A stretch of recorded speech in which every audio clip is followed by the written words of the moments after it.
baik untuk praktikumnya maupun untuk kuliah.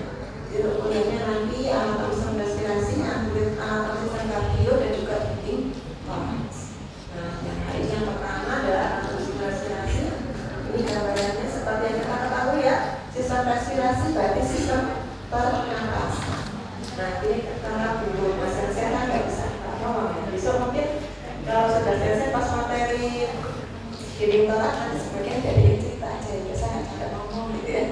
Karena kebetulan hari dan besok saya jatah siang semua, biar nggak ngantuk besok sebagian yang ngomong biar tidak saya semuanya. Jadi dari gambar apa, dari itu jelasin gitu ya. Nah ini alat respirasi, trakus respirasi ini bisa dilihat mulai dari kemudian di sini ada apa ini? Faring ya, ada faring. Kemudian lanjut ke laring, lanjut ke ini apa? Trachea, terus bronkus. Bronkus cabang pertama adalah bronkus primarius, cabang berikutnya bronkus secundus, bronkus tertius, sampai ujungnya nanti ada di alveolus. Alveolus ini nanti tempat pertukaran dari oksigen dan karbon dioksida. Nah, secara fungsional, jadi sesuai dengan fungsinya, maka dibagi menjadi zona polusi. Zona polusi itu bagi zona yang untuk menyalurkan udaranya, jadi dia lewat jalannya udaranya. Dan ada zona respiratori. Zona respiratori itu bagi pertukaran gasnya. Jadi jalannya yang hanya di sana sebagai jalur lewatnya, dan ada yang di sana sebagai tempat untuk pertukaran antara gas yang ada di udara dengan yang ada di darat. Yang diambil yang apa sama tubuh? Oksigen apa karbon dioksida? Oksigen ya, yang dilepas sama darah ini adalah karbon dioksida. Dia dikeluarkan ke luar tubuh. Nah, zona polusi ada apa aja? Yang pertama adalah hidung. Yang dari pertama hidung dulu, faring. Faring, masih ingat kemarin pas bahas sistem pencernaan, faring ada berapa bagian? 3. Ada apa aja? Nasofaring, orofaring, sama laringofaring. Nah, yang berfungsi untuk sistem pernapasan itu yang mana faringnya? Nasofaring sama laringofaring. Setuju semuanya? Lebih ke orofaring sebenarnya. Laringofaring itu paling hanya lewat di ujung atasnya aja. Karena laringofaring itu di belakang dari laring. Sementara pernapasan masuk ke laring. Di laringofaring lebih ke fungsi untuk jalannya makanan. Jadi kalau yang faringnya akan berfungsi untuk pernapasan adalah nasofaring dan orofaring. Jadi orofaring dari pernapasan dan juga dari pencernaan. Berikutnya setelah faring tadi masuk ke laring, sedangkan makanan masuk ke belakangnya laring, yaitu laringofaring. Dari laring lanjut ke trachea, kemudian bronkus. Bronkus tadi ada bronkus primarius, secundus, tertius, kemudian lanjut ke bronchiolus sampai ke bronchiolus terminalis. Nah, yang di zona respiratori ada bronchiolus respiratori, ductus alveolaris, saccus alveolaris, dan alveolar. Ini untuk yang pertukaran gasnya. Nah, ada pun yang zona konduksi, selain sebagai jalannya, dia juga ada fungsi untuk menyaring. Artinya ketika udara yang masuk itu kok kotor, maka dia akan disaring. Di awal nanti di bagian hidung, terutama di sana ada bulu-bulu hidung, yang dia akan menyaring debu-debu yang yang ada masuk ke dalam tubuh kita. Jadi debu-debunya akan nempel di bulu hidung. Nah, biasanya kumpulan kotoran dicampur dengan produksi cairan dari mukosa kita, maka akan timbul namanya ukir. Ya itu ukir mereka bahasa Indonesia bukan ya. Jadi ukir ada ketika dia di perjalanan jauh keluar kota naik motor, di mana sering ketemu dengan truk-truk bis yang dia banyak menggunakan solar, jadi udaranya jadi hitam. Itu ketika kotoran hidungnya, ketika kita pakai masker itu akan hitam. Berbeda dengan kita di kelas seperti ini, di luar AC itu kotorannya akan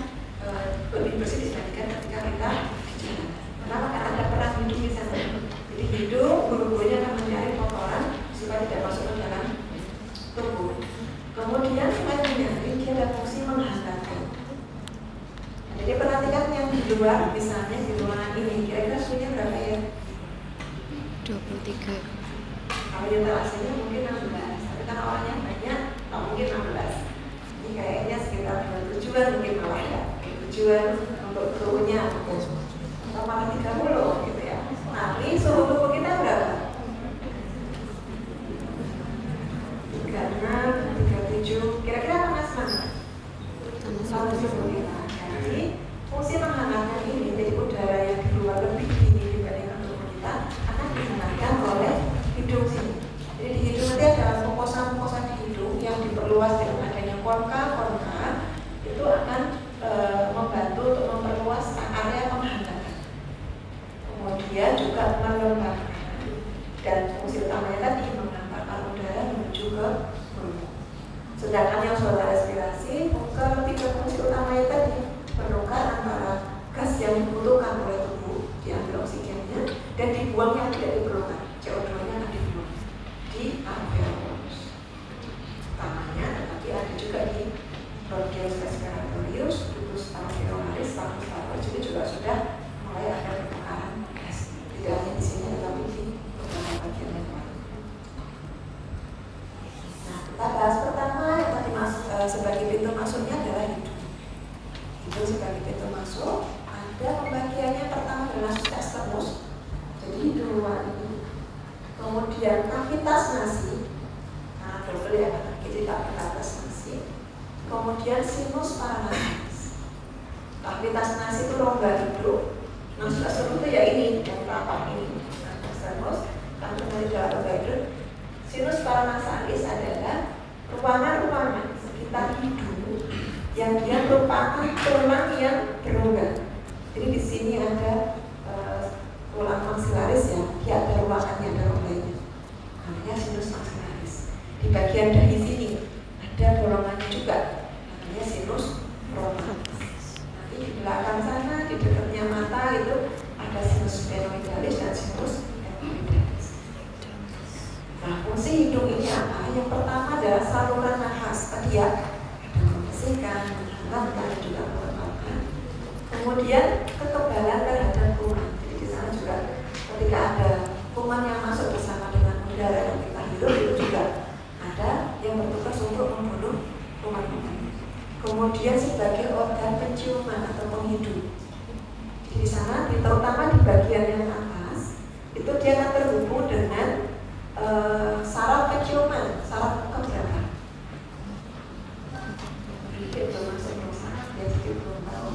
Nanti ada saraf cranialis, saraf cranialis adalah saraf yang keluar dari satu ya?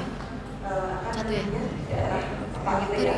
Dia akan keluar menuju ke beberapa bagian tubuh. Salah satunya adalah nervus 1. Nervus 1 itu adalah nervus olfactorius.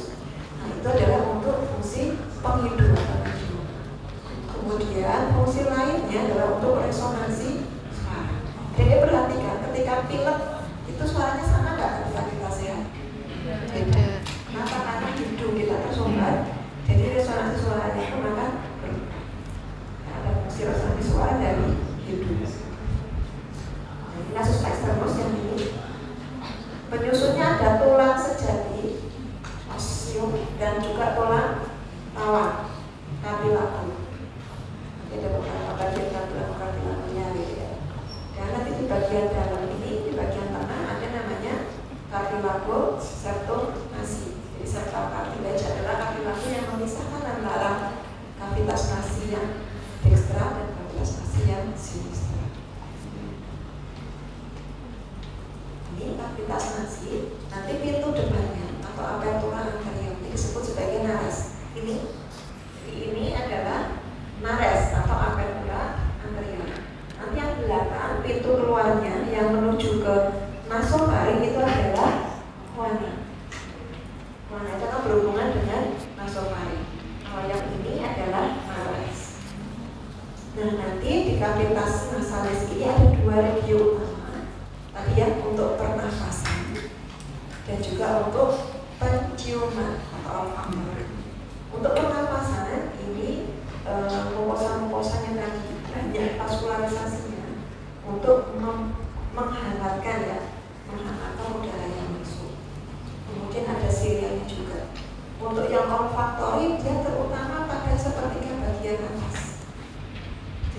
sepertiga bagian atas septum nasi dan juga sepertiga bagian atas yang nasalis. Jadi ada porta nasalis yang superior di bagian atasnya itu yang untuk kencing.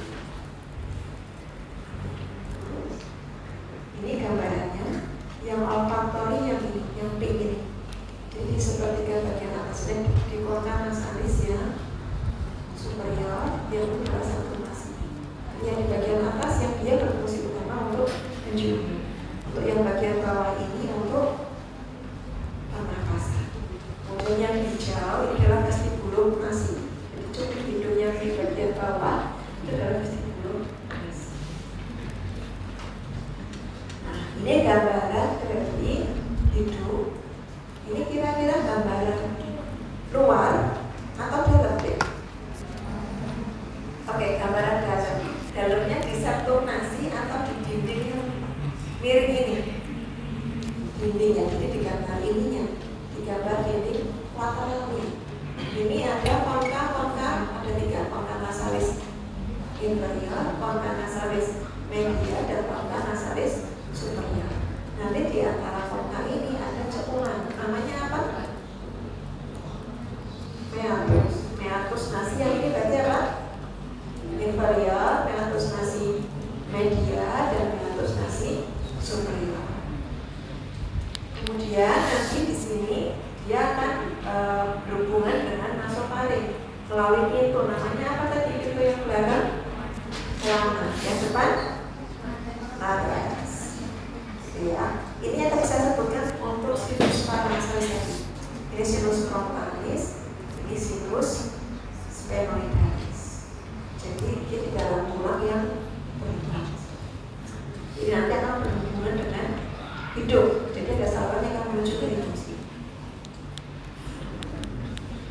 Nah, konka nasalis tadi ya, ada yang superior, inferior, dan juga median. Nah, nanti di antara apa namanya, di antara semua ini, di antara konka-konka ini, maka akan ada namanya meatus. Tadi ya meatus nasi inferior, tadi antara konka inferior dengan dasar dari hidung.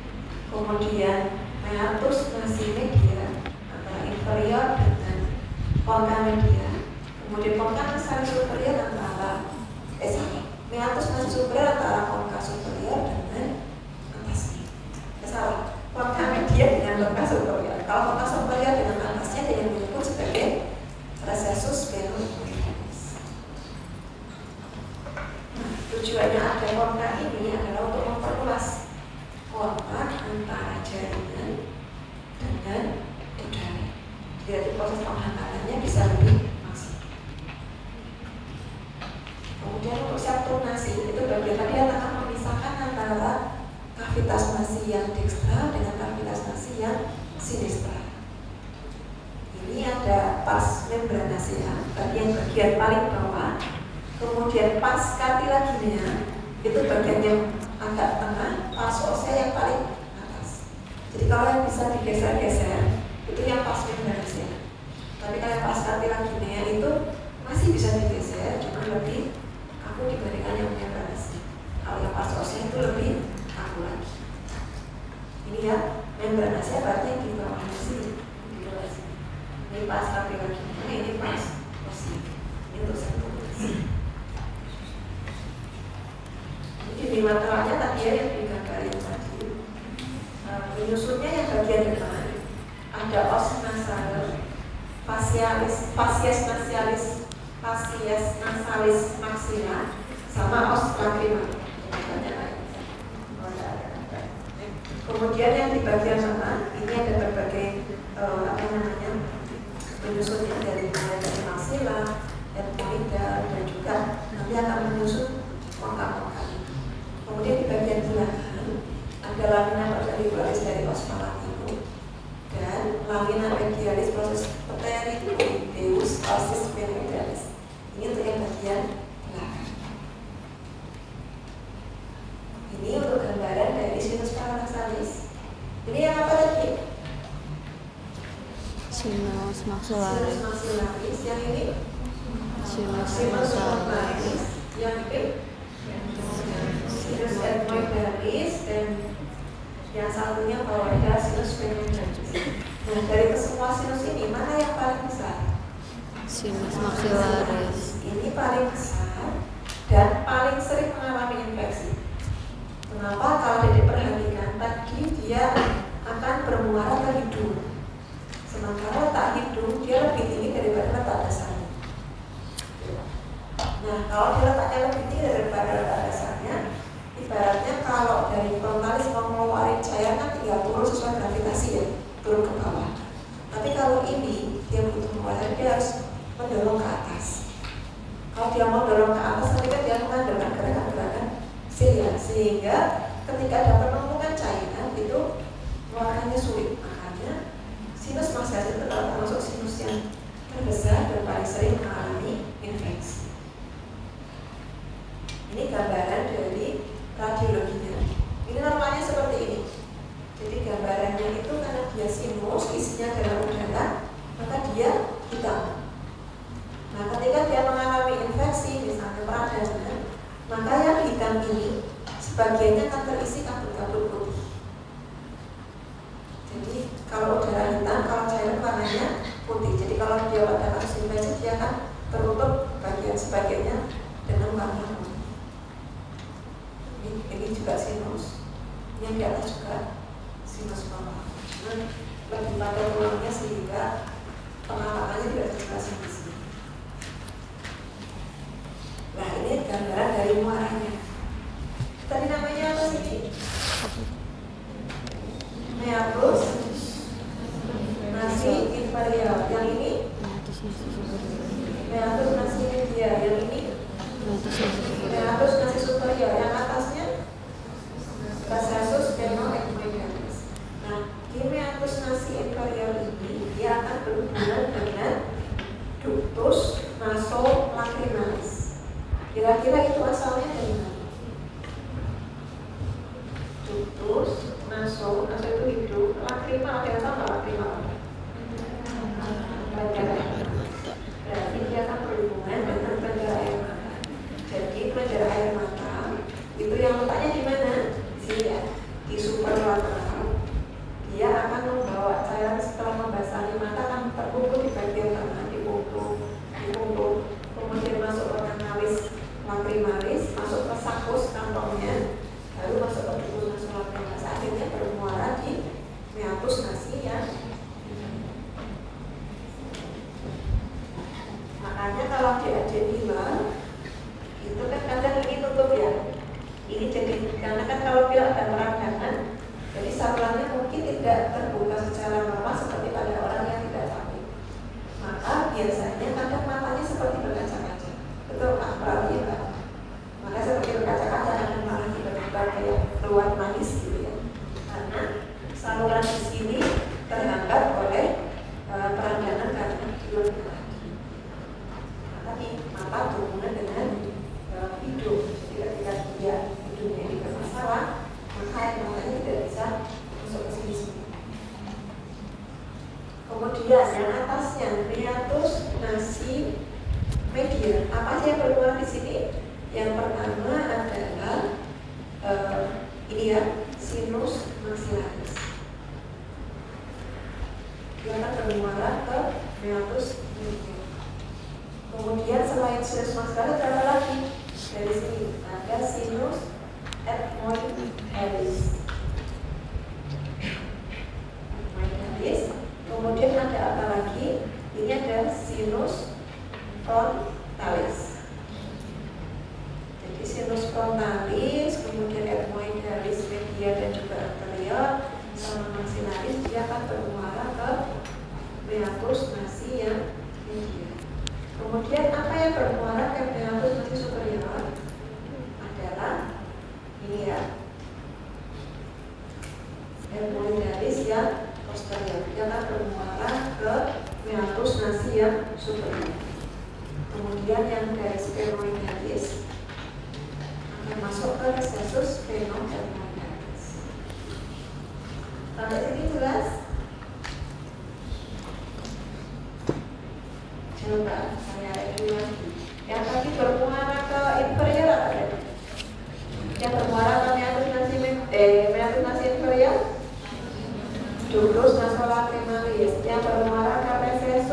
ethmoidalis, sinus, sphenoidalis yang bermuara ke meatus nasi media, maxillaris, frontalis, ethmoidalis yang anterior sama media. Kemudian yang bermuara ke meatus nasi superior, ethmoidalis yang posterior. Oke. Berikutnya adalah faring. Lihat ada 3, nasofaring, orofaring sama laringofaring. Nasofaring itu belakangnya ada warna. Ini ada apa namanya? Oral kaki jadi pintu dari mulut, dan ini adalah laringeal yang akan berfungsi untuk pernafasan dari nasofaring dan juga orofaring. Lanjutnya masuk ke laring. Ya. Nah, tadi di sini bisa dilihat ada yang namanya apa? Ini namanya apa? Epiglotis. Fungsinya apa? Epiglotis. Jadi masuk. Epiglotis itu akan menumpuk pada saat proses pernapasan. Pada saat kita menelan. Jadi dia kan ini laring sebagai tempat masuknya udara. Makanannya masuk ke laringofaring belakang. Jadi ketika dia butuh menelan, maka dia balikin ke sini.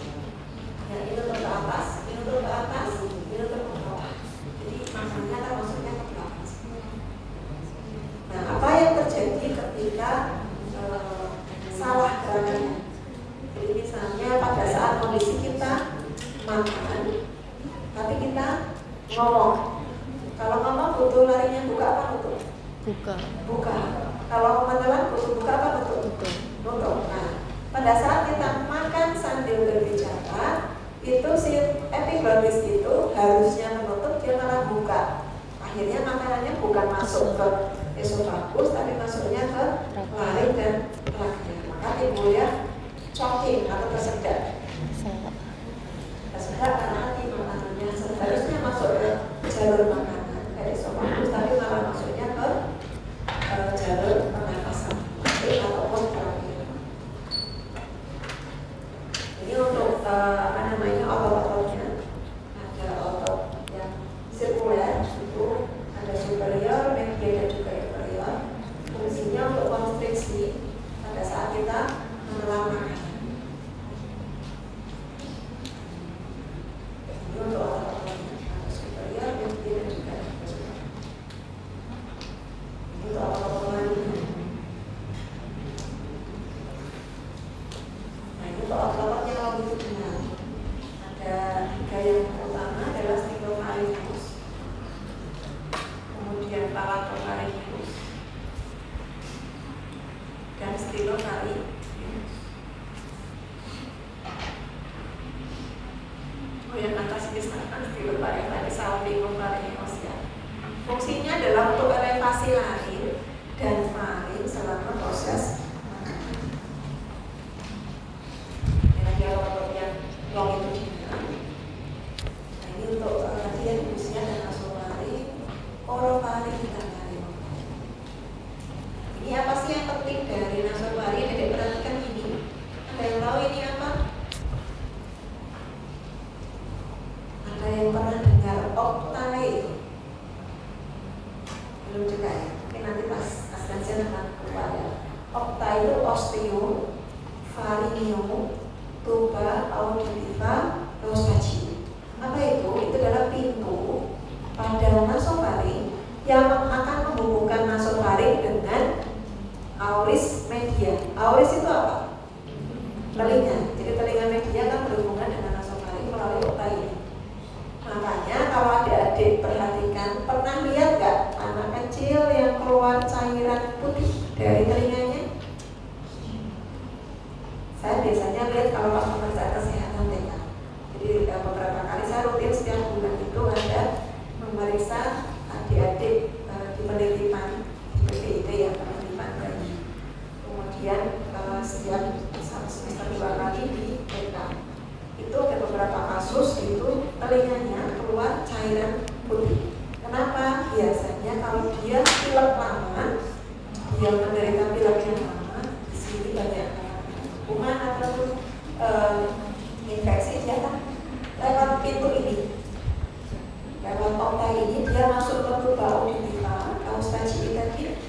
masuk ke auris media. Auris media itu berarti apa? Telinga tengah. Nah, karena ke sana, maka kuman-kuman akan menginfeksi di sana. Setelah dia infeksi, dia akan mengumpulkan banyak cairan, akan memproduksi banyak cairan. Kemudian karena cairannya berlebih, dia akan menekan benda cairan dan ternyata pecah, sehingga cairannya akan keluar dari telinga. Nah, itu karena pada bayi atau pada anak-anak, tubuhnya itu lebih mendatar. Beda kalau pada orang dewasa. Kalau orang dewasa cenderung lebih melengkung, kalau pada anak-anak cenderung lebih datar. Sehingga infeksi penyebar infeksinya kalau lebih mudah pada anak-anak. Ini gambaran dari anulus bakteri. Apa itu anulus bakteri? Itu adalah kumpulan dari limfonodi, jaringan limfoid yang akan melindungi bagian kepala dari kuman-kuman. Yang pertama ini yang bagian atas, ada adenoid, kemudian ada tonsilla tuberculus, kemudian ada tonsilla palatina dan tonsilla lingualis. Istilah ininya apa? Tonsilla palatina masih kemarin di blog dulu. Amanda, ini yang ini ya, tonsilla palatina, tonsilla lingualis dan tonsilla pharyngealis. Nah, ini semuanya membentuk cincin yang akan melindungi daerah kepala dari kuman-kuman. Biasanya kalau pada anak-anak ini mudah membesar. Beda sama kalau orang dewasa, paling cenderung ragamnya yang merah gitu, tapi ukurannya biasanya nggak cuma gitu. Tapi kalau anak-anak dia mudah membesar ketika dia terjadi infeksi terhadap. Nah, ini untuk menyusun dari sekarang dari laring itu ada 9 kartilago. 3 diantaranya adalah kartilago tunggal, ada tiroid, krikoid, dan epiglotis. Ini kartilago yang besarnya. Dan 3 lagi, 6 bagian berpasangan. Ada arytenoid, corniculata, dan cuneiformis. Laring ini akan akan menutup ketika proses menelan. Ketika proses menelan, maka laringnya akan menutup dibantu sama siapa tadi? Epiglotis. Ya. Ini epiglotis, ini apa? Kartilago tiroid. Kalau adik-adik yang terutama laki-laki meraba di bagian sini, dia akan meraba ini. Campur ya kalau istilah bahasa Indonesia. Ini Adam's apple atau Agatopora. Adam's apple, kamu Adam ya? Proses Adam's apple nggak ada. Jadi di sini akan ada tonjolan. Namanya Adam's apple karena dulu misalnya berawal dengan diadap gitu ya, ketika menelan buah, kemudian timbullah jamur di situ. Namanya Adam's apple. Kemudian yang ini adalah kartilago.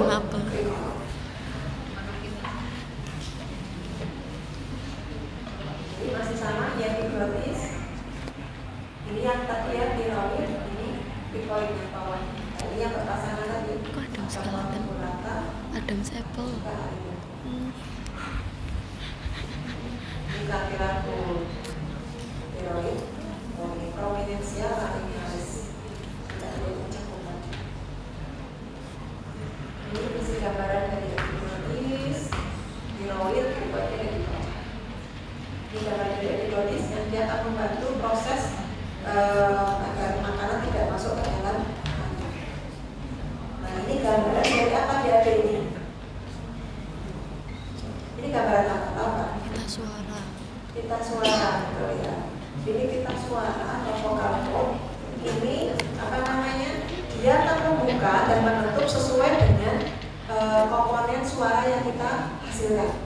Apakah dia butuh membuka atau menutup, kemudian juga akan berhubungan juga dengan proses pernapasan. Kalau pada saat bernapas ya otomatis dia akan membuka gitu ya.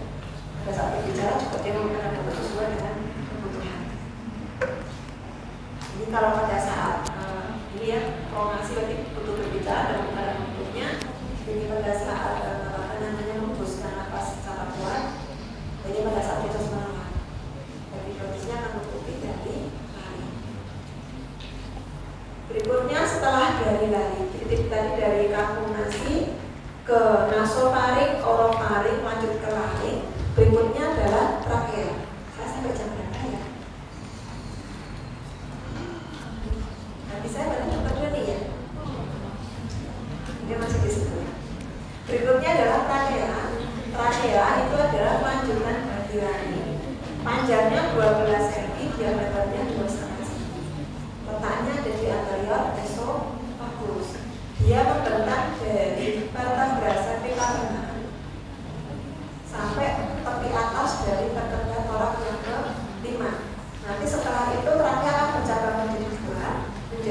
bronkus primarius dexter dan bronkus primarius yang sinister. Nah, ini di bagian percakapan itu, kalau di bagian dalamnya, di bagian internalnya ada penonjol yang disebut sebagai kaina. Ada yang namanya kaina? Oh banyak. Nah, ini adalah setinggi level vertebra thorax 45. Itu merupakan letak dari ini apa namanya ini? Anulus rhodonisi. Sampingnya rhodonisi adalah prostata berapa? 2. Prostata 2. Di bawahnya SC2 dan seterusnya. Selain dari rhodonisi dan prostata 2, maka di belakang ini adalah apa percabangan dari rangkaian. Rangkaian di sini kan bercabang menjadi primarius dexter dan primarius yang sinister. Ini tadi rangkaian cabang menjadi 2. Penyusunnya tadi ya, di cartilago berbentuk huruf C. Nanti di bagian belakangnya ada musculus brachialis. Ini gambaran dari cartilagonya. Ini musculus brachialisnya, ini adalah apa? Esophagus. Karena terletak di depan dari esophagus. Jadi esofagusnya di bagian depan, di bagian belakang. Berikutnya adalah bronkus. Tadi cabang pertama adalah bronkus primarius. Bercabang setinggi apa tadi terakhir? Vertebra thorax 45 ya, atau topi atas thorax 5 juga bisa. Nah, bronkus primarius itu antara kanan dengan kiri itu ternyata berbeda. Bedanya apa? Yang kanan itu lebih lebar dan juga lebih tegak. Kenapa kira-kira yang kanan bisa lebih lebar dan lebih tegak dibandingkan yang kiri? Ada jantung, betul ya, di kiri ada jantung, maka di kiri itu dia lebih ke atas letaknya dan juga lebih datar.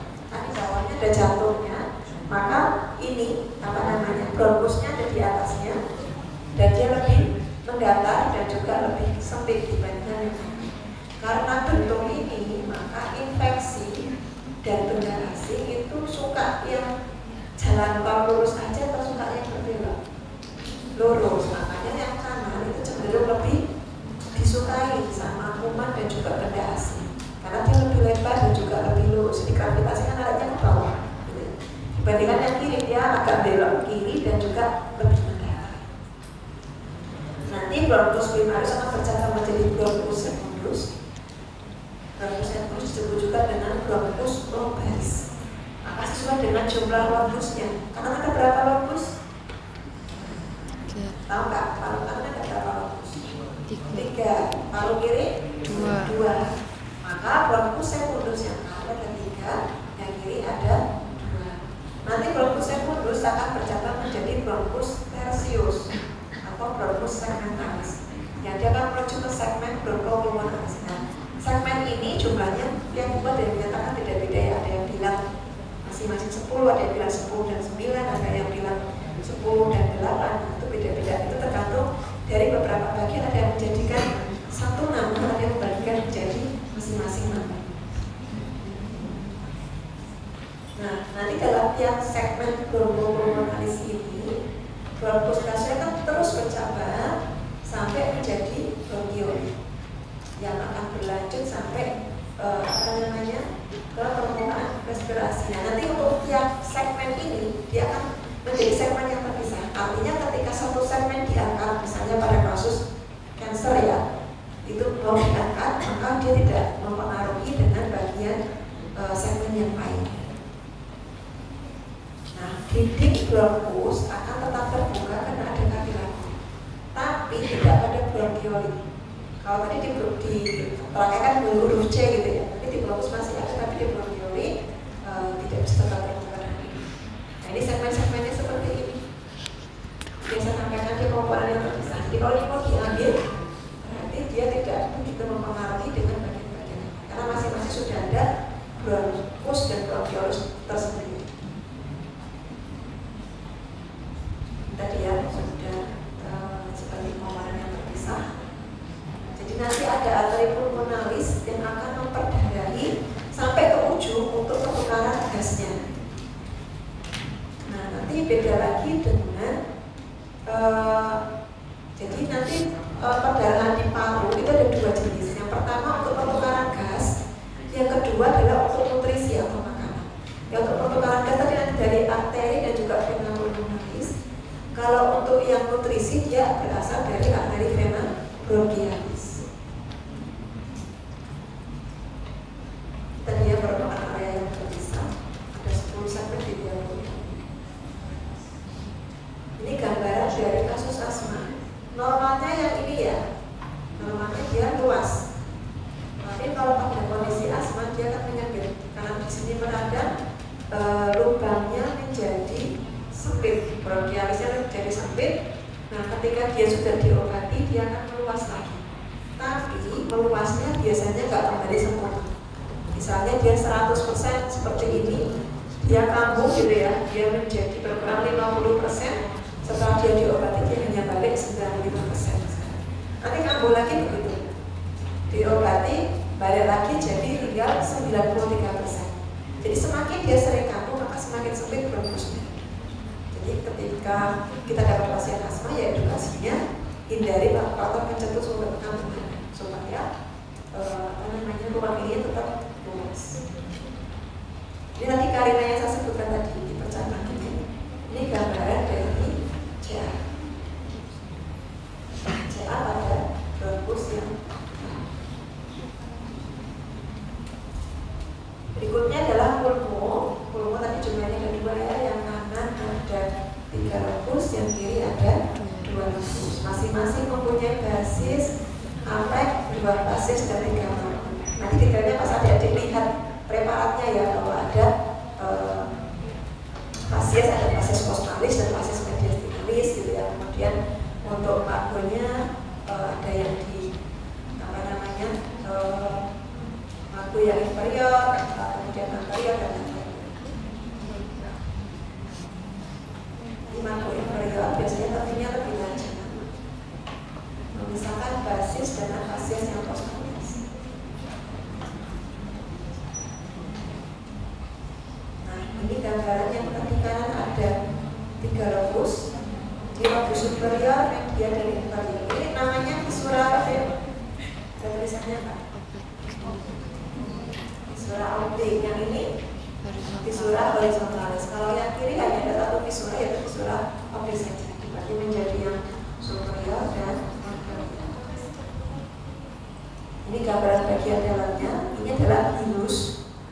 Hilus paham ya? Hilus itu adalah pintu. Hilus nanti ada namanya radik. Radik itu isi dari yang lewat pintu tersebut. Jadi hilusnya pintunya ini, radik itu adalah isinya ini. Ada pembuluh darahnya, ada bronkusnya. Jadi darahnya seperti ini. Jadi ini pintunya, hilusnya. Ini adalah radik. Jadi radiknya itu yang lewat pintu. Jadi ada pembuluh darah, ada bronkus, ada limfonodi, itu adalah sebagai radiknya. Isinya hilus itu adalah pintu. Kemudian garis ke bawah ini adalah ligamentum. Ligamentum yang akan memfiksasi pada saat pergerakan nafas. Ini ya tadi radik dan juga hilus.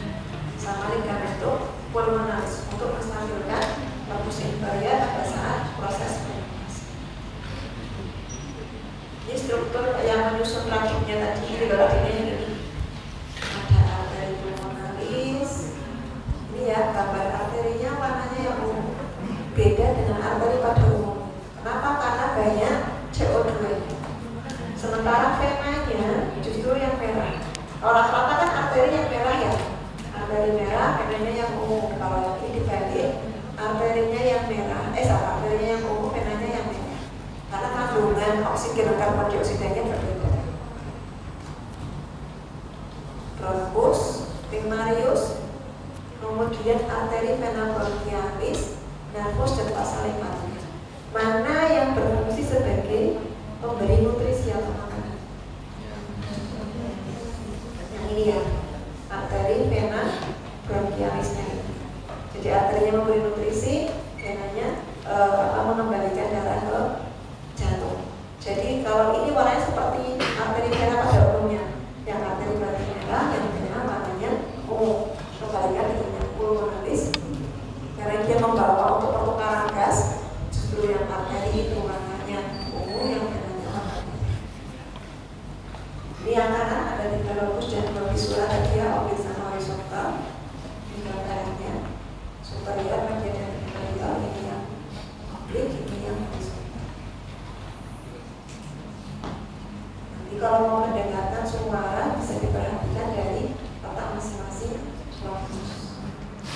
Ini gambarnya untuk menanyakan apa?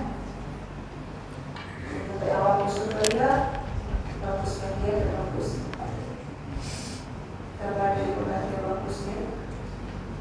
Nah, pada permukaan videonya nanti ada beberapa seperti itu. Ada ini pena kappa imperial, pena kappa superior, pena asincus dan esophagus. Kalau lihat di bagian belakangnya, lihat ini apa ini? Esophagus. Jadi menurutnya saya ini esophagus dan untuk dengan aorta ini sebelah kanan, tidak ada aorta. Yang ini adalah pena kappa superior, ini pena kappa yang inferior, ini pena asincus. Ini yang full positif ada di monokus dipisahkan oleh viscera optik. Nah, ukurannya lebih kecil dibandingkan yang kanan. Kenapa? Karena ada core, ada rasio kardiaka, desakan dari core. Ini untuk pendengarannya juga bisa lihat sesuai dengan letaknya masing-masing. Untuk superior dari belakang ya, superior medial. Jadi pada permukaan anteriornya biasanya ada perluasan dari ke arah ini surah kardiaka disebut sebagai linua pulmonalis. Jadi kayak ada semacam bagian paru-paru yang tipis dan kecil disebut sebagai linua pulmonalis. Karena kan di belakangnya ada core-nya, jadinya ada bagian yang sedikit tambah di situ. Nah, ini pada bagian mediastinalisnya. Kalau tadi yang di dextra ada apa aja? Esophagus, vena cava superior, vena cava inferior, vena asincus. Kemudian kalau yang di kiri ada lor, jantungnya, arcus aorta, aorta thoracica dan esophagus. Ini esophagusnya, ini aorta. Ini jantungnya dari sini.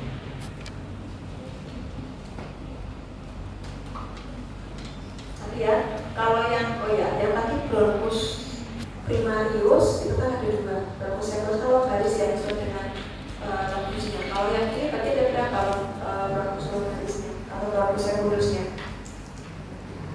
Yang kiri, bronchus secundusnya ada berapa?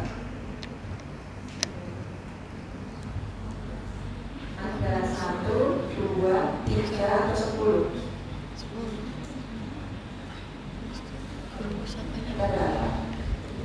Ada dua ya. Yang kiri kenapa? Karena dia bronchus secundus itu bronchus lombaricus menuju bronchus yang kiri ada.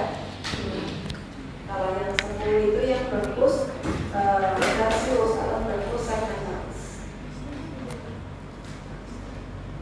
Ini kan ada dari masing-masing segmen tadi ya. Ini untuk bronchusnya, kita barang untuk alveolusnya, gambar mikroskopik dari ini mungkin pertigaannya di histologi nanti. Jadi untuk vaskularisasi dan dilatasinya, jadi dari arteri pulmonalis ini akan membawa untuk penukaran gasnya berawal dari lubus pulmonalis kemudian masuk ke yang kanan dan yang kiri. Nanti di sana kan bertukar menjadi CO2 nya akan dilepas, CO2 nya akan diambil. Yang kanan itu lebih panjang daripada yang kiri. Kenapa? Karena kan letak jantung ada di kiri ya. Jika yang paru-paru kiri otomatis arteri pulmonasnya lebih dekat, sehingga lebih pendek dibandingkan yang kanan. Ini rumpus pulmonalis kemudian dari arteri pulmonalis masuk ke kanan dan juga ke kiri.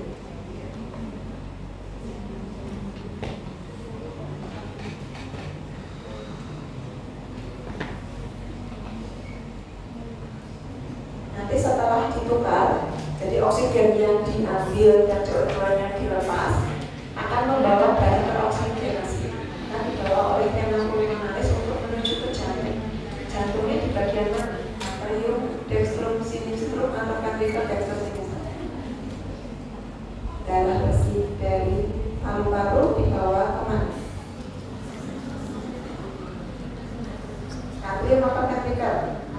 Atrium. Kanan atau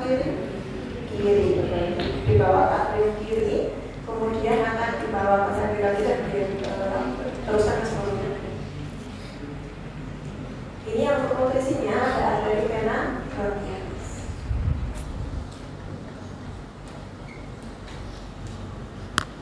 Ini untuk inflamasinya berasal dari nervus vagus.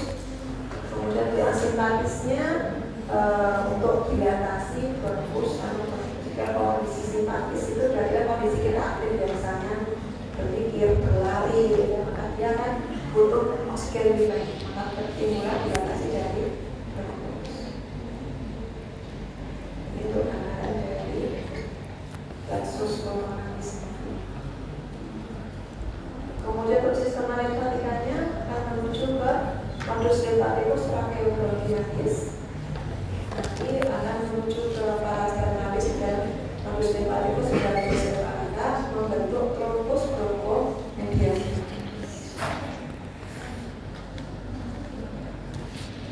Ini pleura, gambaran pleura. Pleura ada berapa macam?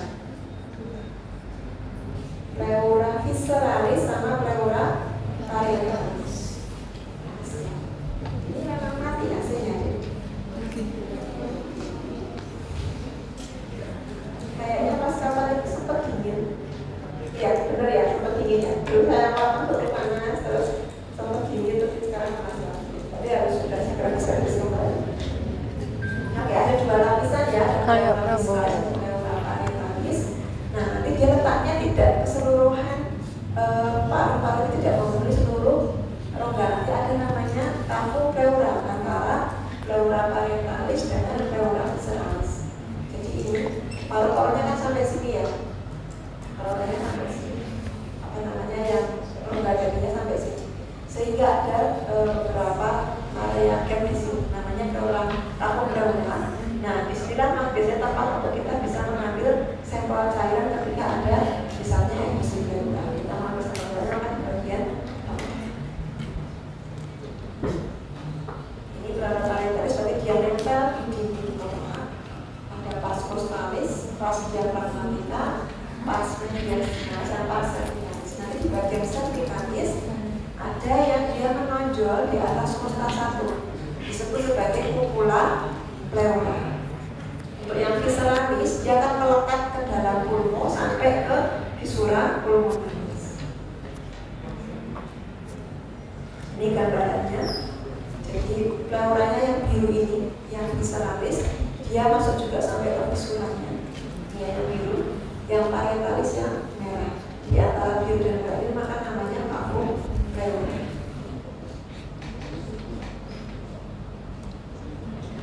Nah, ini tampung pleura itu tadi ini ya, ruangan antara parietal dan visceral. Isinya cairan untuk lubrikasi. Jadi ketika bernapas supaya dia tidak tidak seret gitu, gerakannya menjadi lebih mudah. Nanti ada tambahan perluasannya di daerah resesus diafragmatica dan resesus mediastinus. Jadi dia akan meluas di antara kosta dan diafragma dan di antara kosta dengan mediastinus. Nah, ini beberapa aplikasi yang dihasilkan sama apa namanya anatomi ya. Nanti akan ada blognya adalah cardio recipe. Jadi adik mungkin bisa melihat ini untuk yang Android untuk aplikasi ini. Jadi untuk yang iPhone belum bisa. Ada Smart Anatomy Cardio, ada Smart Anatomy Respiro, ada Anatomy Cardio dan Anatomy Respiro. Nanti bisa dilihat apa namanya, kalau perlu di-download supaya bisa buat tangan bacaan. Mungkin itu saja yang bisa saya sampaikan. Ada yang mau ditanyakan dulu Pak?